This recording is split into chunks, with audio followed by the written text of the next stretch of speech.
بسم الله الرحمن الرحيم الحمد لله رب العالمين والصلاة والسلام على رسول الله وعلى آله وصحبه إلى يوم الدين. Welcome to you all.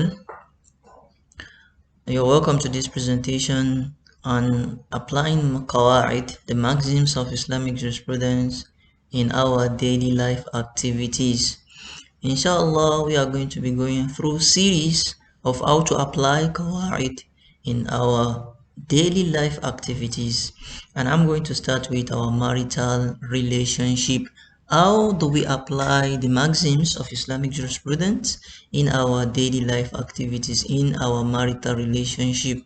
I will start with the first principle or the first maxim of Islamic jurisprudence, and that is al-umur bimaqasidiha. Actions are judged according to intention, or actions are judged according to purposes. In other words, it's not just the act itself that matters whenever we are dealing with ourselves, with our spouses, in our marital relationship, but the intention behind it also matters. So this concept of al-umur bimaqasidiha, this maxim can be applied in many areas of life, but as I said earlier, I'm going to focus for the purpose of this presentation on its relevance in marital life. So one, in terms of choosing one's spouse, it is important to ask yourself why you are making this choice. Why do you want to marry a particular person? Why do you want to marry that guy? Why do you want to get married to that particular lady? Some common reasons might include sexual attraction, wealth, beauty, good character, religion, eloquence, family connections, or fame. However, as a Muslim, the most important factor should be religion, as this is what will lead to a happy and fulfilling relationship. And also, al-umur bimaqasidiha. Actions are judged according to their purposes, according to the intentions behind them. Whenever we are relating with one another in a marital relationship, it is important to put the end in mind. In fact, it is important to begin with the end in mind. In other words, think about whether your spouse is someone you can spend your life with, whether you feel safe and happy being with them as you grow older. Try to consider that. Is your spouse someone you can live with? Is your spouse someone you can grow older with? Consider whether you have similar goals before choosing this particular person. Consider whether you have same plans or similar plans for the future, and make sure to discuss the plan for the end. Make sure you discuss the plan for the end, and also plan for the means you are going to use to achieve your end. You're planning for a particular thing, you want this to be your end in your marital relationship. Also plan for the means to achieve that wonderful end you are hoping for. Another important concept in marital life when discussing about this maxim or when applying this maxim, al-umur bimaqasidiha, actions are judged according to their purposes or intention, is to think win-win. Whenever you are in a marital relationship, think win-win. The way you want to win, think about your spouse also winning. Don't think win-lose, that you win, your spouse loses. No. Have the maqsad of interdependence and not independence. Have the maqsad of you grow older, you grow bigger, you grow wealthier, and your spouse also grow with you. Have the maqsad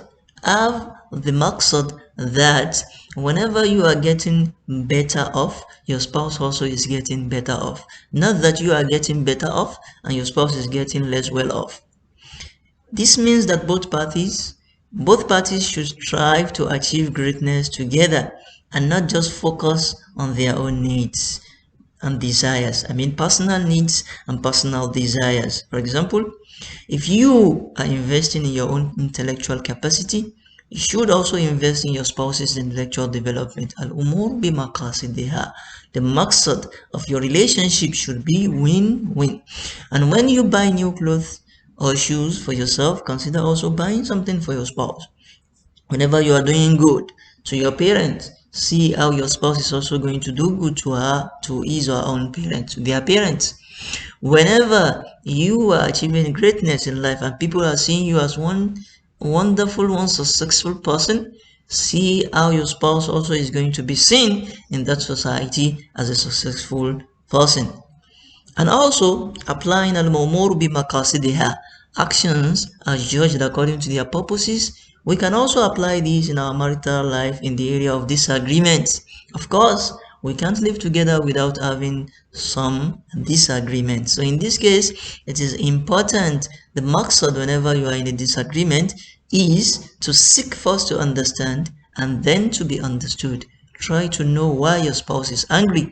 Try to know why your spouse is shouting at you. Try to know why the intention, the purpose behind this nagging. Try to know the purpose, the intention behind, I don't want to sit down with you. I don't want to talk to you. Go away. You are not serious. All these abusive words being hurled at you, try to understand the maqsad, the purpose, the intention behind it, not these abusive words.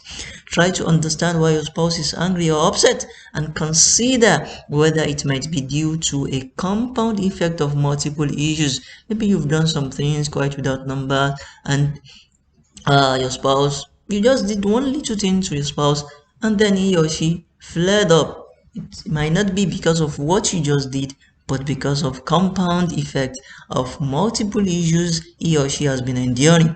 So remember that even Allah subhanahu wa ta'ala is not going to judge your actions alone, but together with your intentions. So if Allah is going to do that, وَلِلَّهِ الْمَثَلُ الْأَعْلَى, you also should be able to judge your spouse with their intentions, not with what they said or their actions, what they did. So even when your spouse says something hurtful, when they are angry, try to focus on the intention behind their words rather than the words themselves. Inshallah, I'm going to stop here and we continue in another series where we are going to be discussing applying the second maxim of Islamic jurisprudence on marital life and relationship. Thank you for listening to this presentation. I hope you found it useful and that you can use this maxim, you can apply this maxim in your marital relationship to improve your relationship and achieve happiness and success in all areas of your life. Assalamu alaikum wa rahmatullahi wa barakatuhu.